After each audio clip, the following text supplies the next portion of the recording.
Today we will study about aldol condensation. This reaction is shown by aldehydes and ketones containing at least one alpha hydrogen atom. आज हम aldol संघनन के बारे में जानेंगे। Aldol संघनन उन एल्डिहाइड्स और कीटोन्स द्वारा दिया जाता है जिनमें कम से कम एक अल्फा हाइड्रोजन परमाणु हो। Thus, carbonyl compounds can be categorized as those which show aldol condensation and those which do not show aldol condensation. इस प्रकार हम कार्बोनिल यौगिकों को दो भागों में विभाजित कर सकते हैं। वे कार्बोनिल यौगिक जो एल्डोल संघनन प्रदर्शित करते हैं तथा वे जो नहीं प्रदर्शित करते। पहले हम देखते हैं उन एल्डिहाइड्स और कीटोन्स को जो एल्डोल संघनन दिखाते हैं। यहाँ देखेंगे इसमें CH3CHO, इसमें CHO जो है फंक्शनल ग्रुप है, उसके पास वाले कार्बन को कहेंगे अल्फा कार्बन। अल्फा कार्बन पर यदि हाइड्रोजन उपस्थित होगा तो एल्डोल कंडेंसेशन दिखाएगा। तो इस प्रकार एस्टल्डिहाइड एल्डोल कंडेंसेशन दिखाएगा। इसी तरह से एसीटोन, इसमें carbonyl group CO group functional group है, उसके दोनों तरफ अल्फा कार्बन है और इन पर हाइड्रोजन उपस्थित होने के कारण ये एल्डोल कंडेंसेशन दिखाएगा। इसी तरह से अन्य एल्डिहाइड देखें, RCH2CHO या ArCH2CHO, इनमें अल्फा कार्बन पर H उपस्थित है। CHO के पास वाला कार्बन अल्फा कार्बन जिन पे कि H है, तो ये एल्डोल कंडेंसेशन दिखाएंगे। इसी तरह से एसीटोफिनोन, जहाँ बेंजीन रिंग फिर COCH3, CO के इस तरफ बेंजीन रिंग पे तो अल्फा हाइड्रोजन नहीं है, लेकिन इस तरफ CH3 वाला कार्बन जो अल्फा कार्बन है उस पर H होने के कारण ये एल्डोल कंडेंसेशन दिखाएगा। इसी तरह से ArCOCH3, ये सब एल्डिहाइड्स और कीटोन्स जिनमें अल्फा हाइड्रोजन है वे सब एल्डोल कंडेंसेशन दिखाते हैं।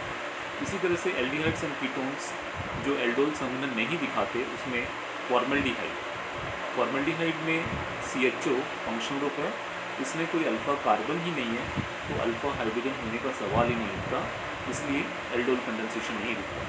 इसी तरह से CH3CHO, ये नेक्स्ट वाला, ये पिवेल्डिहाइड है, ट्राई मिथाइल एस्टेल्डिहाइड कह सकते हैं। तो इसमें अल्फा कार्बन पे तीनों मिथाइल ग्रुप लगे हुए हैं, तो इस तरह से ये एल्डोल कंडेंसेशन नहीं दिखाएगा क्योंकि अल्फा कार्बन पे कोई H नहीं है। ArCHO जो है ये बेंजल्डिहाइड जो होता है, इसमें बेंजीन रिंग पे जहाँ CHO जुड़ा होगा उस कार्बन पर अल्फा हाइड्रोजन नहीं है, इसलिए एल्डोल कंडेंसेशन नहीं दिखाएगा। इसी तरह से बेंजोफिनोन ArCO, जहाँ दोनों तरफ एराइल रिंग्स हैं, उनमें जो कार्बन CO के साथ जुड़ा है उस पर कोई हाइड्रोजन नहीं होगा, इसलिए एल्डोल कंडेंसेशन नहीं दिखाते। और ArCO-CR3, इसमें भी दोनों तरफ अल्फा हाइड्रोजन नहीं होने के कारण एल्डोल कंडेंसेशन नहीं दिखाते। यहाँ एक बात ध्यान रखें, जो एल्डिहाइड्स और कीटोन्स हमने बोला एल्डोल कंडेंसेशन नहीं दिखाते, वे हम दूसरी रिएक्शन पढ़ेंगे, कैनिज़ारो रिएक्शन, ये सब कैनिज़ारो रिएक्शन दिखाएंगे। तो इस तरह से इस स्लाइड से आप ये जानें कि जिसमें कार्बोनिल कंपाउंड्स में अल्फा कार्बन पर हाइड्रोजन उपस्थित होगा वे एल्डोल कंडेंसेशन दिखाएंगे, और जिन एल्डिहाइड्स और कीटोन्स में अल्फा कार्बन पर H नहीं होता वे कैनिज़ारो रिएक्शन दिखाएंगे। The reaction involves condensation of two molecules of an aldehyde or ketone in the presence of a base to form beta hydroxy aldehyde और beta hydroxy ketone।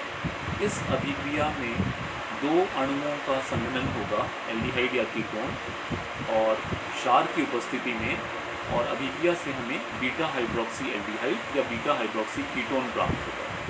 Reaction देखें, ये हमने aldehyde लिया CH3CHO, और ये दूसरा aldehyde same molecule, इसमें alpha carbon पे से H को अलग निकाल के लिखा है, और बेस के प्रेजेंस में ये H जो है, क्योंकि CO ग्रुप को जब आप पोलराइज करोगे तो O पे नेगेटिव होगा, तो ये H कहाँ आएगा, O पर, तो ये H आ जाएगा। और कार्बन पे जो यहाँ पॉजिटिव चार्ज है, कार्बन पे जहाँ नेगेटिव चार्ज होगा यहाँ पे, तो इस कार्बन पे क्योंकि पॉजिटिव है तो यहाँ पर न्यूक्लियोफाइल अटैक करेगा और ये CH2CHO एज न्यूक्लियोफाइल CO वाले कार्बन पर अटैक करता है और O के साथ H आता है। इस तरह से इस CH के ऊपर एक OH हो गया और आगे ये CH2CHO जुड़ गया। अब यहाँ देखें फंक्शनल ग्रुप है CHO, उसका पास वाला कार्बन अल्फा कार्बन, फिर नेक्स्ट कार्बन बीटा कार्बन, उस पर OH है, तो इस तरह से ये हमें बीटा हाइड्रोक्सी एल्डिहाइड मिल रहा है। अब क्योंकि इसमें एल्डिहाइडिक ग्रुप भी है और OH भी है, OH को हम ऑल कहते हैं, एल्डिहाइड को AL कहा जाता है, तो ये एल्डोल नाम इसीलिए पड़ गया क्योंकि इसमें एल्डिहाइडिक ग्रुप भी है और अल्कोहलिक ग्रुप भी है, एल्डोल कहा जाएगा और ये बीटा हाइड्रोक्सी एल्डिहाइड मिल गया। इसी तरह से एक और रिएक्शन देखें, CH3CH2 CHO प्लस ये हमने लिया CH3CH2CHO यानी कि प्रोपेनल। लेकिन कितनी भी लंबी चेन हो, आप ध्यान रखना है कि अल्फ़ा कार्बन का H जो है वही O के साथ OH बनाने के काम आता है और अल्फ़ा कार्बन ही इस कार्बोनिल कार्बन से जुड़ेगा। जितनी भी लंबी चेन होगी वो सब साइड चेन बन जाएंगी।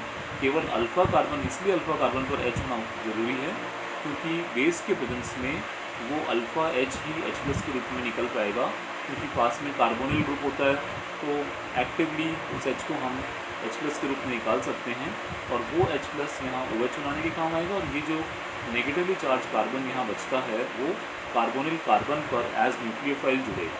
तो इस तरह से CH3 CH2 CH के ऊपर में OH आ गया और आगे ये न्यूक्लियोफिलिक कार्बन CH जिस पर मिथाइल ग्रुप का, आगे CH जुड़ा।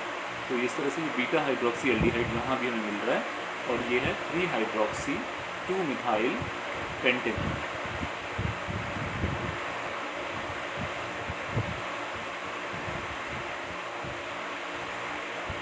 वेरियस बेसेस यूज्ड आर, इस रिएक्शन में कौन कौन से बेस हम काम में ले सकते हैं, उनमें है dilute NaOH, Na2CO3, K2CO3, Beretta water जो कि बेरियम हाइड्रोक्साइड है।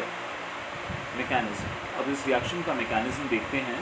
The mechanism involves formation of an enolate ion which is resonance stabilized and acts as nucleophile and attacks second molecule।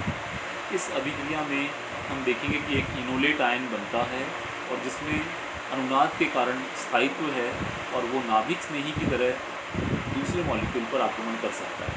यहाँ देखें, ये हमने CH3CHO लिया और बेस डाइल्यूट एल्कली के प्रेजेंस में डाइल्यूट NaOH या बेरेटा वाटर या K2CO3 Na2CO3 के प्रेजेंस में ये अल्फ़ा कार्बन का H+ की तरह निकलेगा और ये H+ और OH नेगेटिव मिलकर वाटर बन गया और ये जो जिसमें से H+ निकला वो कार्बन क्या बन गया, कार्बन आयन।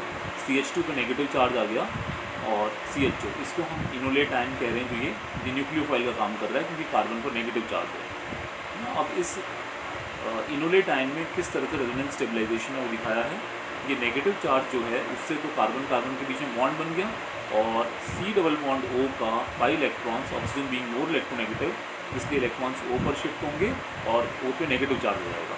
तो इस तरह से ये देखें, CH2 double bond C single bond O पे negative charge, single bond H। अब इन भी है और सिंगल बॉन्ड O पे नेगेटिव चार्ज भी है, इसलिए इसको इनोलेट आयन भी कहा जाता है और इस तरह के रेजोनेंस स्टेबलाइजेशन के कारण ये आयन स्टेबल है। लेकिन हम कार्बन पर जो नेगेटिवली चार्ज स्पीसीज है यही काम में लेके आगे रिएक्शन कराएंगे।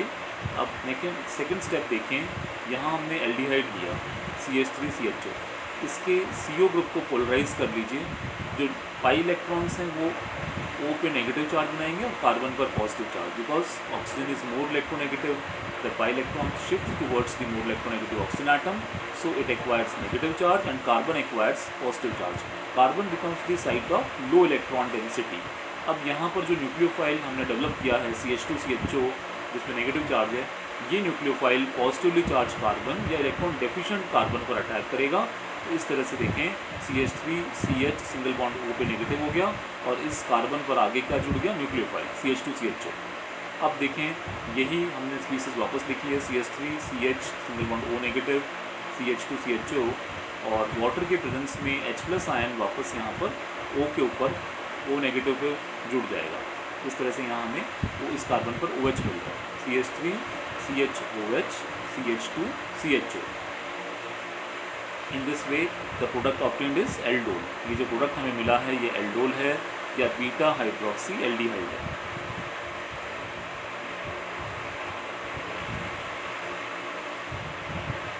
The carbonyl group thus plays two roles in aldol condensation, makes alpha hydrogens acidic enough for enolate ion formation, generation of nucleophile.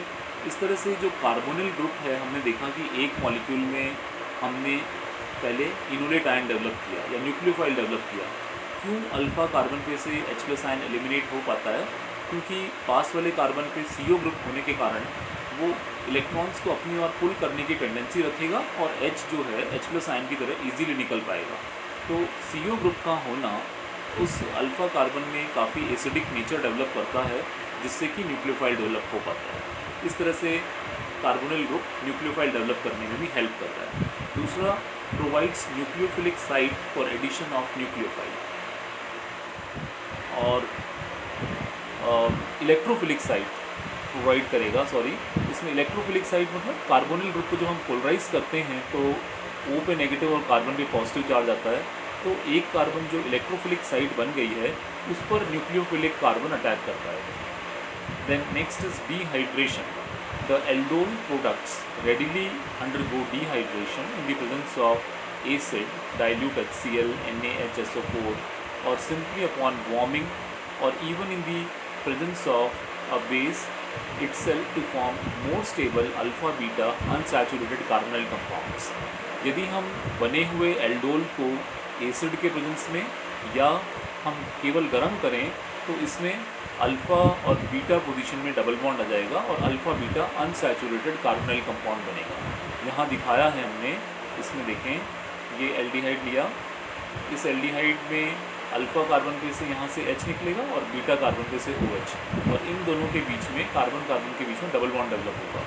ये खाली वार्म करने से डाइल्यूट HCl के प्रेजेंस में ये वाटर एलिमिनेट हो रहा है और अल्फ़ा बीटा अनसैचुरेटेड एल्डिहाइड जो कि प्रोटोन एल्डिहाइड डेवलप हो गया है। इसी तरह से इस वाले कीटोन कंपाउंड में भी ये अल्फ़ा कार्बन पे से H और बीटा पे से OH एलिमिनेट होने पे ये मेसिटाइल ऑक्साइड, इस तरह से उन दोनों कार्बन के बीच में डबल बॉन्ड बन गया और ये प्रोडक्ट जो है मेसिटाइल ऑक्साइड डेवलप हो गया। तो इस तरह से बने हुए एल्डोल प्रोडक्ट को वार्म किया जाए एसिड के प्रेजेंस में या बाईसल्फेट के प्रेजेंस में, तो उससे alpha beta unsaturated carbonyl compound develop होता है।